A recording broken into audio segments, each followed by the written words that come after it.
Welcome back, welcome back. I'm Marisa Runyon. I'm the director of I'm the director of content here at SHEIN. I am so excited to be here today for this conversation. I'm excited to be joined on stage by some of the most influential forces in fashion today. Let me tell you, this group is a group of true powerhouses, and SHEIN has gathered all of these people together to share their stories and give you their nuggets of wisdom that they've learned through their struggles and through their years of building their businesses, so that you can take their stories and apply them to yourself when you're running your own business. So the title of this panel is Unlocking Your Entrepreneurial Mindset, and that is exactly what we're about to do here. So we just talked about creative, we just talked about your creative vision. Now we're gonna get into the business of fashion. All right, so please help me in welcoming Laura Kim, Maeve Reilly, LaQuan Smith, and Gary Wassner.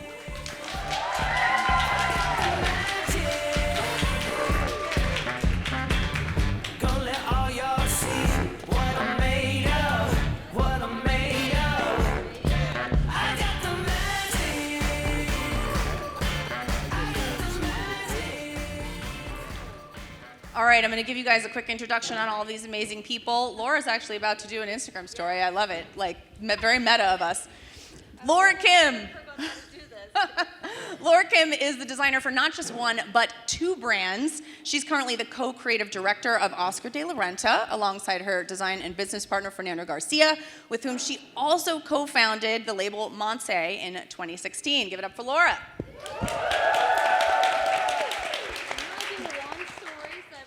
Oh yeah, we're doing it. We're all in her Instagram story, guys. Get ready. Woo! SHEIN X Design Summit! I love that. Maeve Reilly is a celebrity stylist and has built her reputation as a Hollywood trendsetter. She is the most highly sought after by music icons, runway models, pop stars, and A-list celebrities such as Megan Fox, Hailey Bieber, Winnie Harlow, Ciara, and the Chainsmokers. Maeve. LaQuan Smith's keynote speech just now, it was the best introduction you could possibly get to him, but in case you missed that, LaQuan started his brand at the age of 21, and his distinctive work sparked interest among fashion icons and risk takers, including Beyonce, Rihanna, Lady Gaga, Kim Kardashian, all of whom were early supporters of the gifted designer. LaQuan. And Gary Wassner is the CEO of the Hildun Corporation, known as the company behind many of 7th Avenue's most prestigious fashion companies, including Jason Wu, Isabel Marant, Golden Goose, Naeem Khan, Jonathan Simkai, LaQuan Smith, Fear of God, and Mara Hoffman are only a few of the labels who've benefited from his discerning eyes and his mentoring support. Welcome, Gary Wassner. So what we're going to kick this conversation off with is about getting started. I think getting started is probably the most difficult thing for a lot of us, especially creatives, when starting any new project. So I want to start with you, Laura. What have you learned throughout your career at both Monse and Oscar de la Renta about tackling a new project that has helped you throughout your career? Well, it's also like very exciting and refreshing to start something new. So I always get excited, and I just don't know what it will be, what I'm gonna be doing that day. So I actually get bored doing the same thing over and over, and that's why I have two brands, so I can do Oscar and Monse. And it actually like really keeps me refreshed and appreciate each other project. And whenever I do projects outside of Monse and Oscar, I do a lot of home stuff, like cooking projects. It makes me like really be more inspired by my other jobs too. So I think it's important we wake up every day and do what we love, and it's not really about like going to work, it's about doing what you love every day. I love that so much. It's true. It's true. It's like, you know, especially when you embark on something that's creative, it's coming from like the most intimate part of you, right? It's your art, it's your work.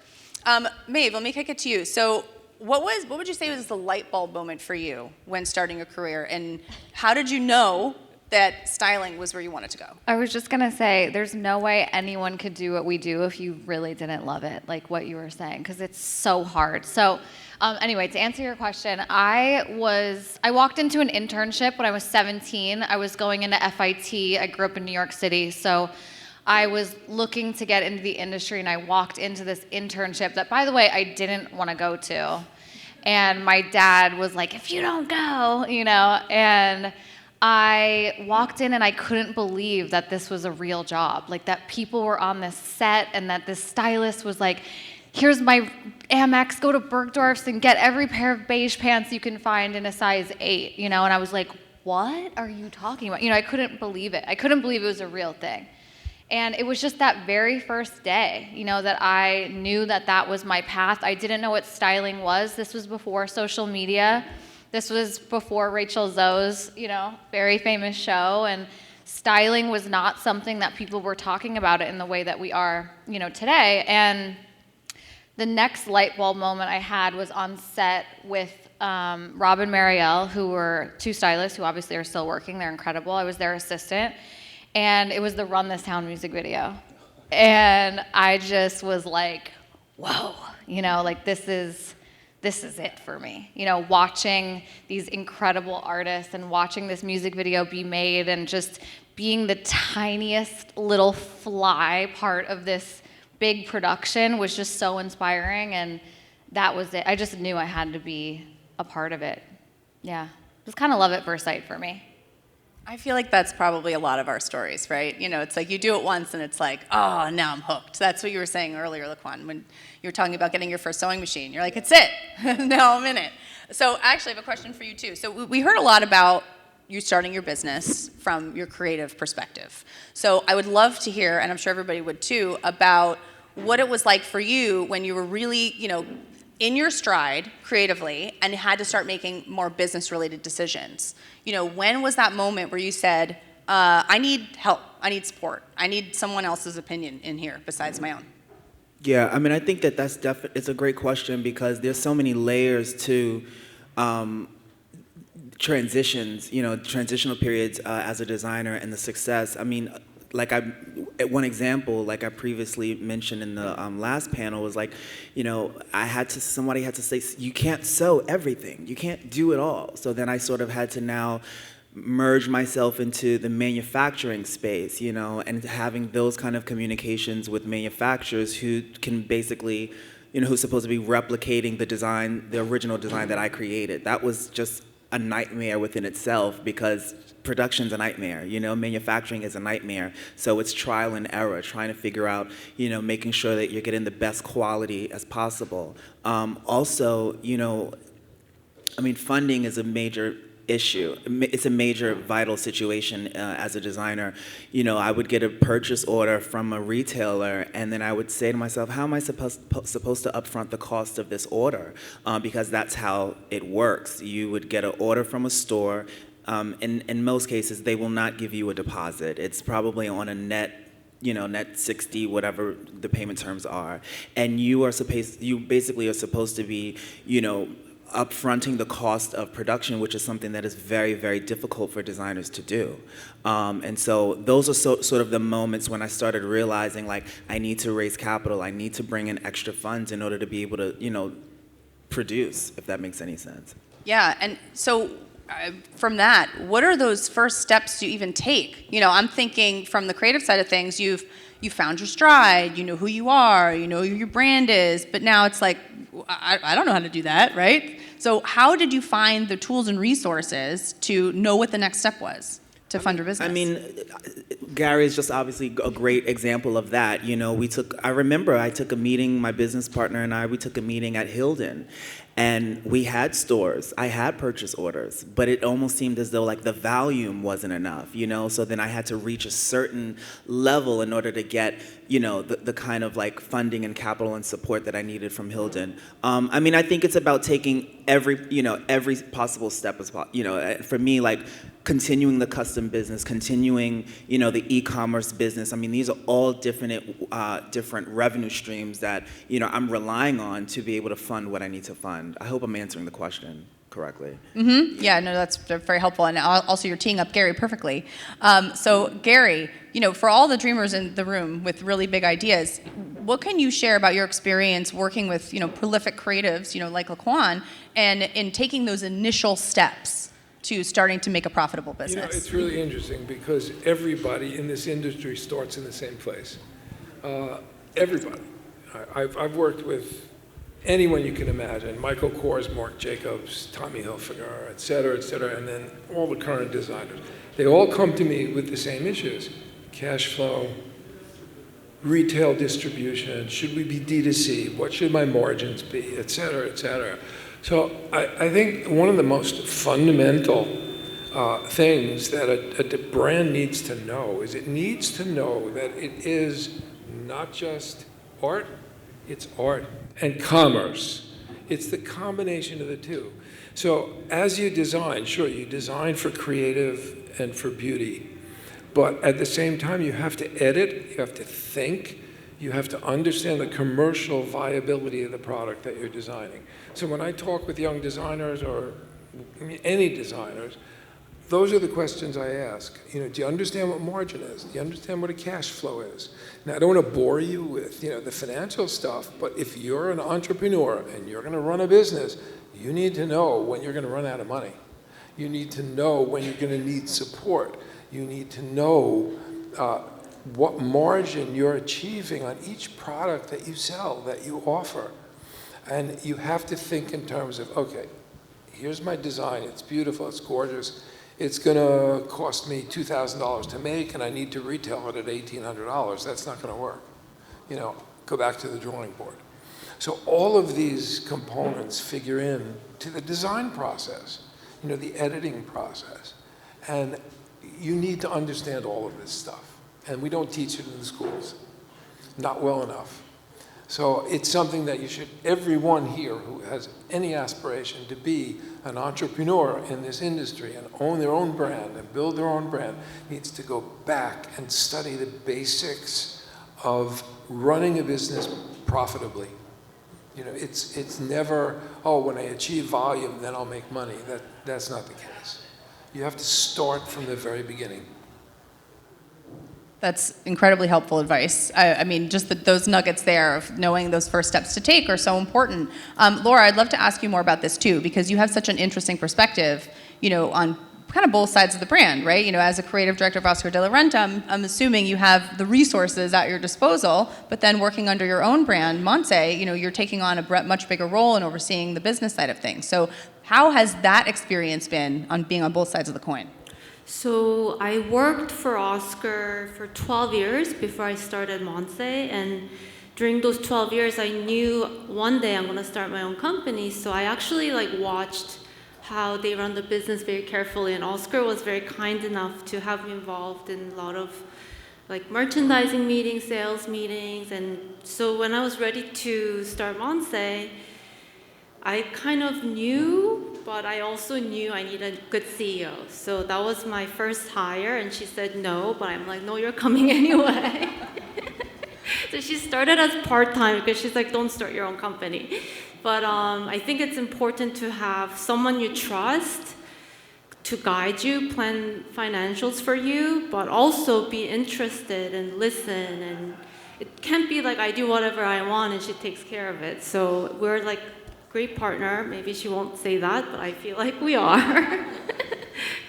But even at Oscar, I still pay attention to our profits, where our margin is, and every week I get sell-through, so I make sure it's like my report card. I'm still doing well. I'm still bringing company the money they are expecting. So it kind of it's almost like reading your astrology.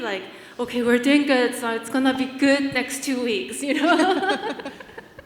But I think as a creative person, to not lose control of your freedom to create at a company you work for or the company you own is to make sure, because it's a business, that business is healthy, you're financially well, and it does start from design. I mean, you can blame sales after or your CEO afterwards, but the beginning of successful fashion company comes from the creative director. So pay attention to what's happening financially in your work, when you start your company, and I think also appreciate people who are running it for you, because sometimes, a lot of designers argue with their CEOs and stuff. So, Gary, yes. I mean, that was really a smart comment. I mean, totally, I agree with you. And you need somebody, designers need to realize they must have somebody next to them who can edit them. You can't self-edit. I'm an author. I would write a book, and my editor would read it and give me comments and say, I fell asleep reading that chapter. And I'd look at her, I'd ask her, I'd say, is there anything you liked about it? And she said, oh, I absolutely loved it. I said, well, but you got to do this, you got to do this, you got to do this. You can't do it yourself. I couldn't see it. I can't see it. I put too many words in. Just as a designer might put too much embellishment onto a product or not enough. You need an objective eye, and you need that person by your side who you can trust. And that's a vital part of building a successful design business. I love what you said too, Laura, about looking at the sell-throughs like your report card. How much would you say that kind of data informs your work as a designer? I think I'm a little different in a way. Like, I do love math, so it is like very exciting for me to see the report cards. Maybe it's like the Asian in me. I don't know. I feel really good whenever I see good numbers. But I also think it's a training I got from Oscar, because he owned his own company, and his CEO, who is still our CEO, that they trained me to look at it, learn how to read it, and see where that affects like my budget. That means, like, I love having a big budget because I'm a fashion girl. I love to shop, and I buy a lot of fabrics. So it is like a circle. You can't avoid the other part and still have fun on the creative side. That's true. It's both, whether we like it or not. It's the math, it's the business, and it's the creative. Maeve, I want to hear about your business, because in addition to styling, you also have your own clothing line, Local Love Club, that you started. So I want to hear more about what the driving force was for you to start that line and what that transition was like. Going from, that's a story, okay? How long do you guys have? We have 23 minutes. Just kidding. Thank you. Yeah, so the Local Love Club, a lot of you guys, you may or may not know, I love streetwear. I am such a tomboy.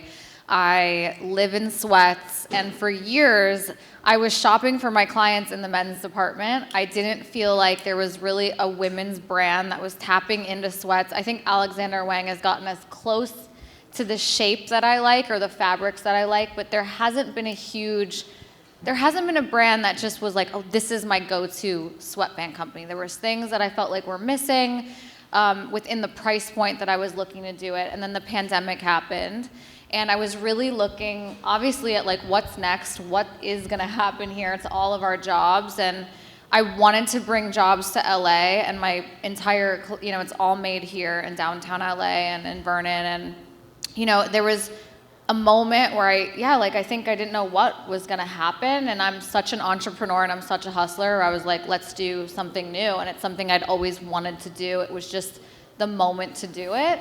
And it's been such a process, and I always joke this is the hardest thing I've ever done.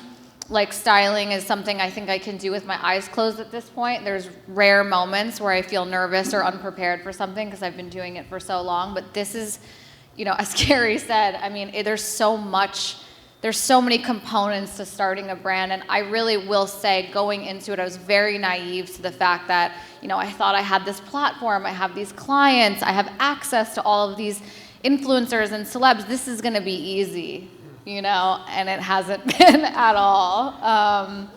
And it's been such a learning process, and I still feel like I'm learning, and I still feel like, I have so far to go with it, but it is something so important to me as a creative.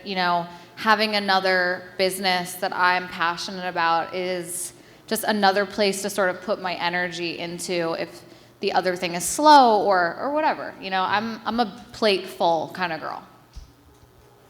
I love that. I feel like a lot of creatives do the same thing where they're like, oh, I have this one thing I like. You know what else I like? I like this project, and I like this project. And, you keep growing on that. And that's That's honestly how I feel a lot of people are today, right? Nobody's just one thing. I feel like everybody is a multi-hyphenate at this point. Gary, you said you're an author. You know, you grow designers and you also have other businesses and collections. Everybody has things. And I think all of those things feed into the larger part of who you are as a creative and your business. So it's a wonderful perspective from all of you. I am curious to talk. Oh yeah, Gary. You have to do things you love. You must love it. If you don't have the You passion, will not do this if you don't love it, because it's so hard, you know. And you're also talking about taking your life, your energy away from a social life, family, friends, travel, whatever. You know, like you really, to succeed and to get to, I think, where any of us are, you have to be really willing to make big sacrifices, you know, and you have to love it. I mean, I don't. If you don't have the passion, it's not going to come out in your product. It's just not going to be there. It's going to be boring and bland. You know, you have to love everything that you do, even the bad stuff. And there's a lot of bad and hard stuff in this business. You wouldn't believe it. But you have to wade through it. You have to work through it because you have a goal in mind, and that's to create something beautiful. You know, to create something that you people, everybody, all the consumers, are going to want to wear and want to feel good about. We, not me necessarily, but you are changing people's lives. You're giving them a reason to feel good in the morning, you know, when they get up and they get dressed. And that's such an important role. You can't take it for granted.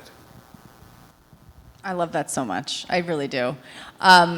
Something else I want to ask all of you about is, we were kind of talking about this beforehand, our fears, right? So I think it's really unifying that even all of you at the top of your game still were talking about some of your biggest fears and anxieties about this business, because it really is tumultuous. It's, you know, it goes with the flow of the market, it goes with the flow of what consumers are doing. So I'd love to hear from all of you about what some of your biggest fears are even still today and how you tackle those. Laura, go for it. I still have nightmares about being in college and not finishing my homework. And I wake up like sweating. But I mean, right now my biggest fear and stress is like economy, and you know, like you read about stocks, you read about banks doing badly, and because it does affect consumers. So I worry about that a lot, and I worry about whenever like our bank account gets low at our company for Monse, because for Oscar I don't have to look at that, which is so nice. That really gives me anxieties. And then I'll be eating like plant-based food because apparently that helps you feel a little like less stressed.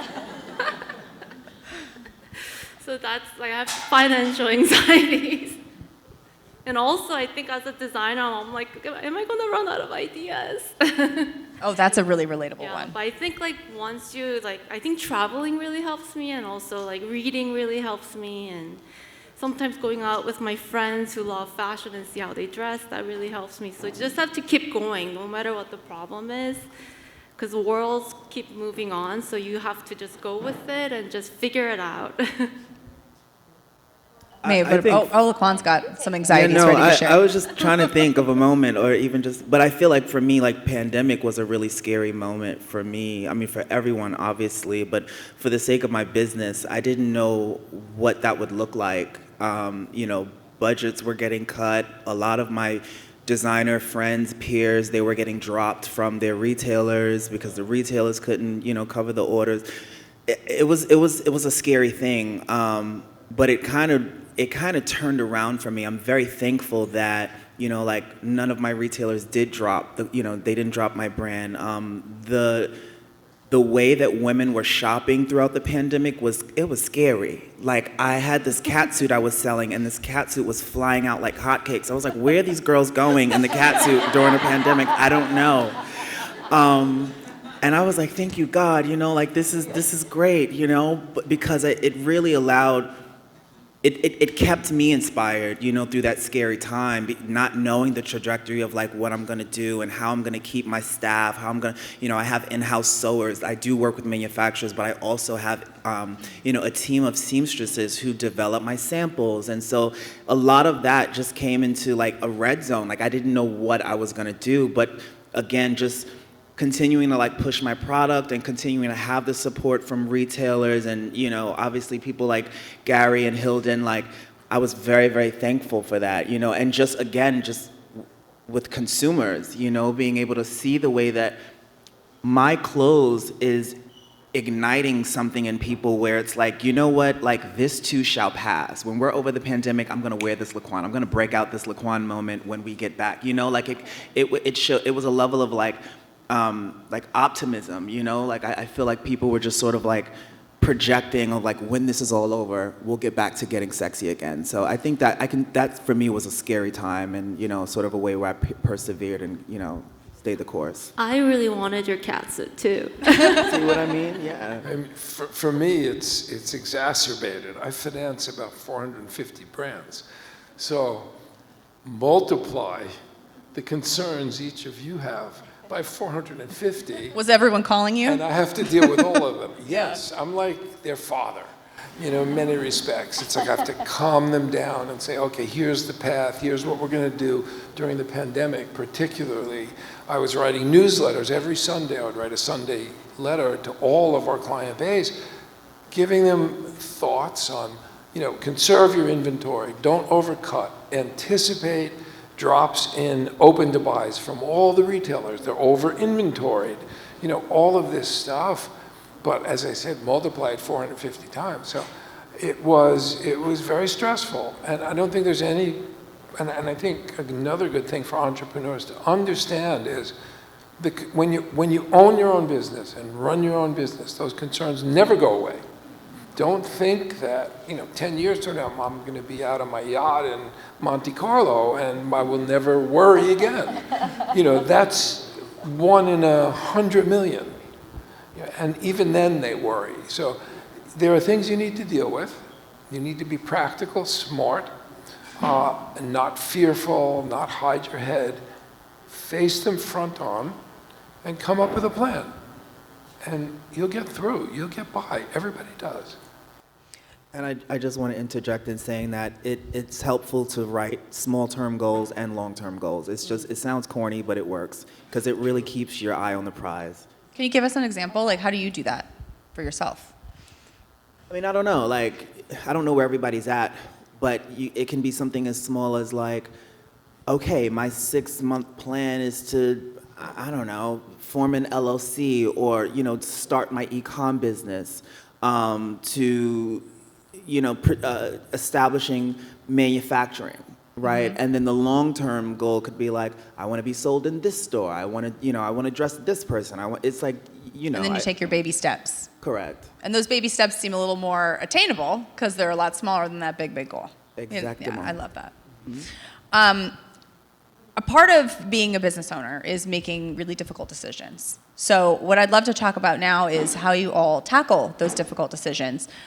Maybe LaQuan, let's start with you. I would love to hear more about, you know, maybe an example, if you have one, of a tough call that you had to make in either direction and how you came to making that decision, you know, who you spoke to about it, maybe the things you weighed. Was there like a make or break moment where you were like, oh no, like what do I do here? I'm trying to think, but I think for me, like, the decisions that I make in terms of design it can be really frustrating, I think, because there's one specific vision that I have and I want to stick to it. And then when it comes down to sales, you know, my sales team, I'm sort of now like trying to conform to what buyers want or what, you know, middle America wants. And that can sort of be, again, creatively stifling. So I think that there are those sort of like creative, you know, sacrifices or balances that, you know, you have as a designer where you kind of have to think a little bit, you know, think ahead of the curve. And, you know, if this piece that you're like super passionate about and it's like, you know, really out there and edgy, then you got to figure out a way to how to sell that fantasy, sell that vision. So, I mean, that's just, you know, I guess you can say that's a part of a hard process in terms of being a creative, is having a balance of, you know, having, you know, art and creating commerce as well. And not compromising, because, you know, you have your brand DNA, you work so much to develop and establish. It's like, you know, you don't want to compromise who you are, you know, for the sake of sales. Yeah. So, you know, got to stick to your guns. Maeve, I'd love to hear more about decisions that you've had to make in your business, because you have multiple businesses, and I'm sure when you were growing, you also ran into decisions that were complicated. So how have you dealt with some of those? Oh God, pray a lot. I'm just kidding. Well, I do actually, but I was thinking about, I've gotten complaints. My sweats are very oversized and they're very long, and that's why I made them. Truthfully, I felt like girls' sweats were always too short. I hate the ankle thing. I just can't. And so we get complaints where people are like, "Can you make them shorter?" And I'm like, "No, go find somewhere else. Like, I'm fine with that. This is just who we are, and I have to stick to that. This is the brand that I wanted to create, and it's simple things like that." But I think over the years, as I've grown all of these different businesses and these different aspects of myself, it's really learning of like what makes the most sense for my time and my energy. When it comes to my styling business, my clients want me physically there. And so if someone reaches out, a new client, I have to really decide, is this someone I can really give my all to? And if I can't, sometimes I have to make those calls, and I want to be everywhere and I want to do everything. And I have a really hard time saying no, but I've learned to sort of control the output, because then you find yourself, like retiring or like having a mental breakdown, or, and I've tried to find sort of like a healthy balance, I guess, of my life, my businesses, and what feels right for myself. And it might not be true for the next person, but it's true for me. And those are questions that like you can only answer for yourself. Like you have to go within and say like, is this the right call? Is this store the right place for me? I don't want to make that sacrifice.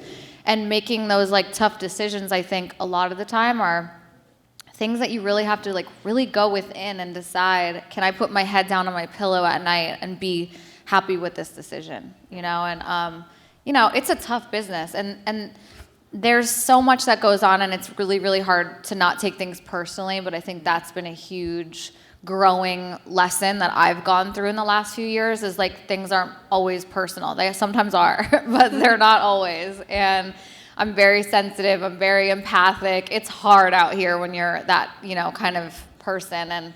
And just, doing things that are right for me, I guess, has been a journey, because it's not what might not be right for the next stylist, but it's what's right for me, And to go with that, I think, finding what's right for you is also a path. So we talked a little bit about brand DNA, but I'd kind of like to dig into that more, especially for younger designers who are trying to figure out, well, who am I? What is my brand DNA? I'd love to hear from everybody about how you went through that process, especially, with Monse, with everyone's line, and Gary, with all the lines that you've helped to, usher in.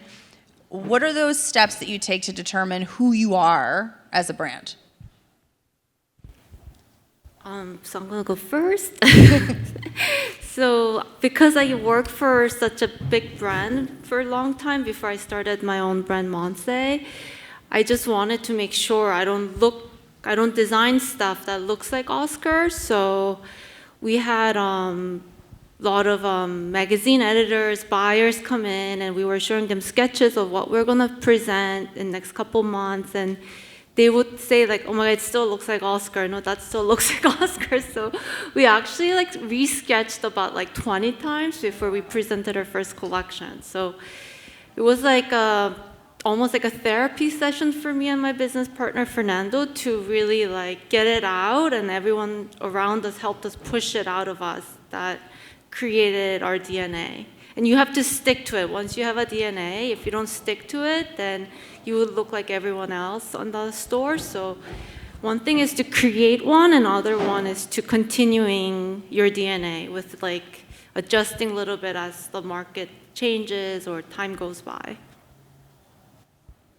Would you say your DNA is in your head? Is it a series of visuals? Is it words?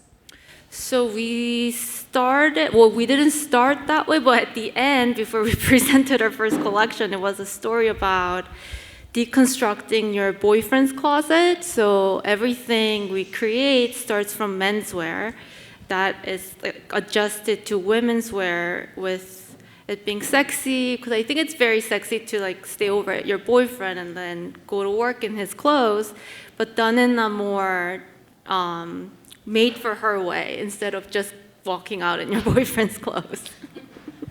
That's great. I love that it's a story. Maeve, what about you?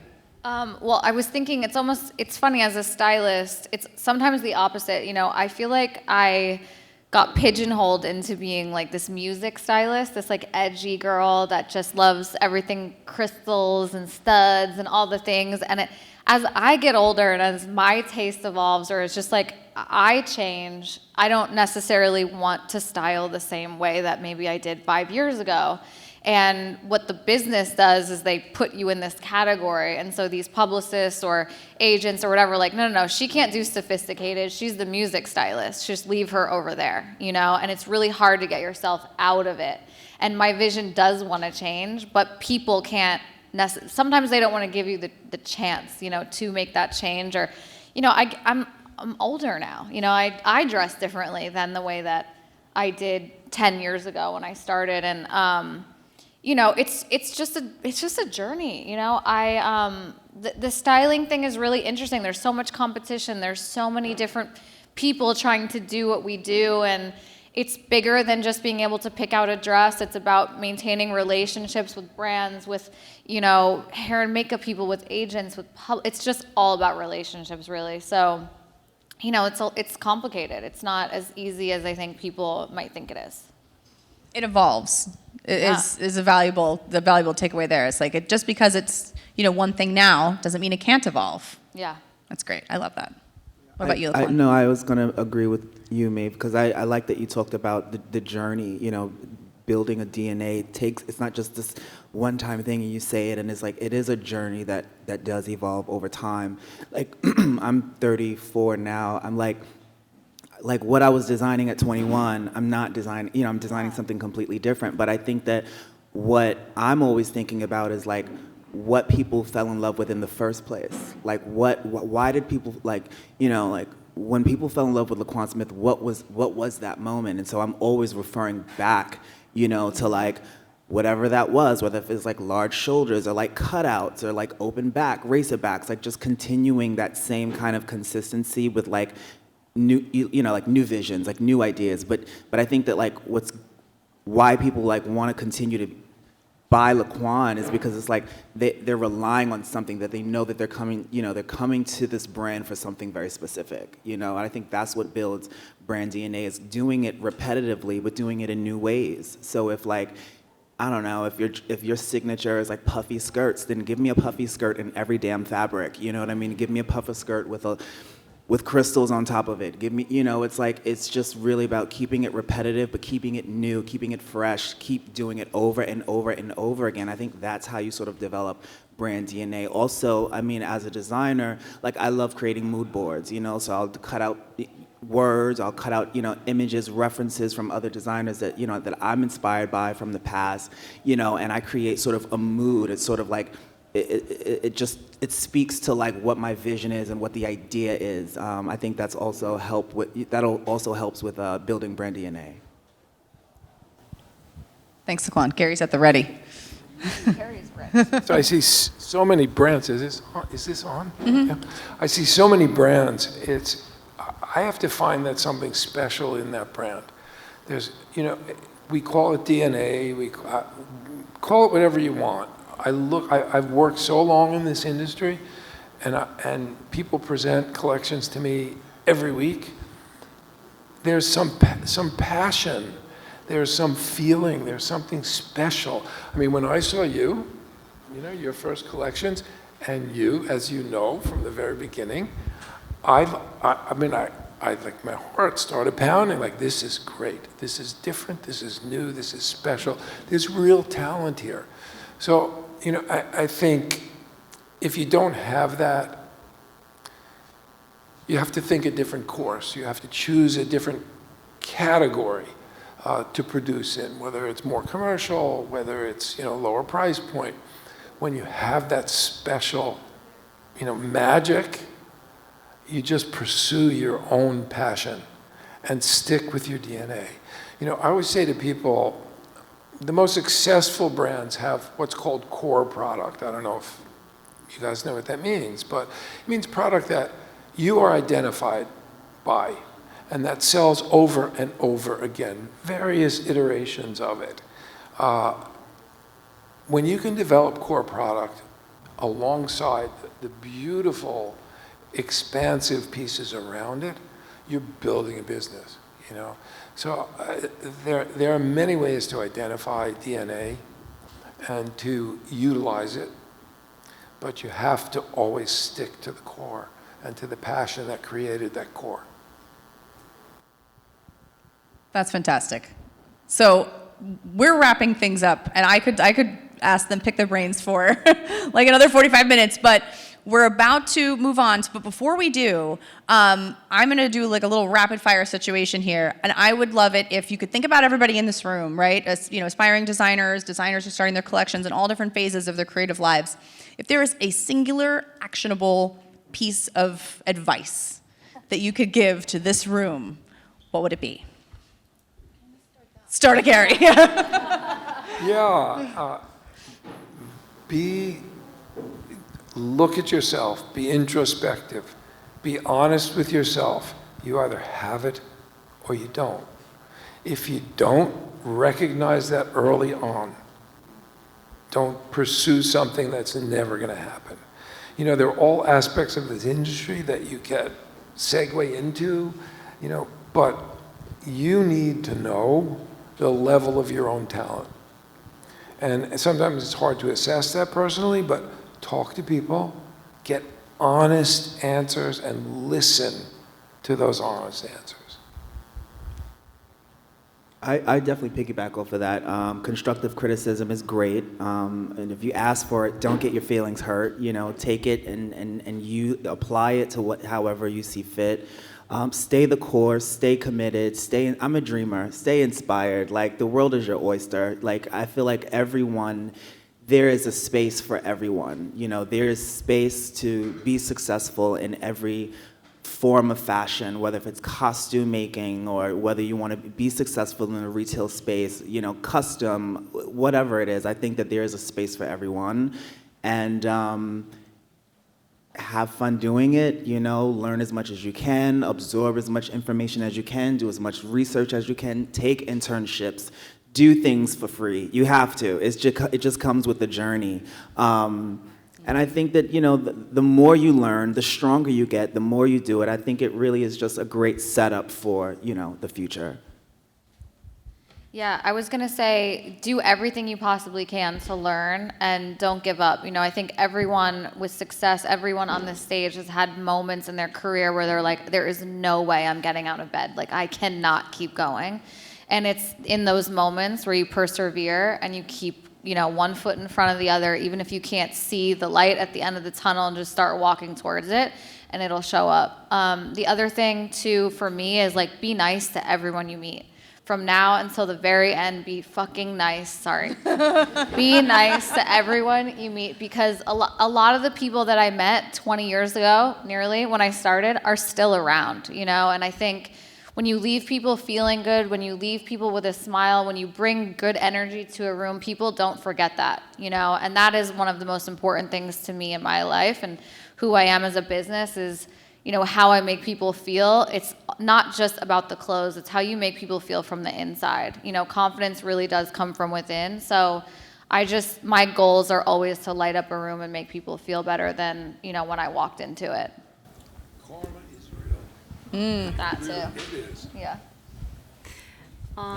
For me, I think when you know you're good at something, but you're bad at something else, you should surround yourself with people who are good at things that you're bad at, that they can support you and you can trust them.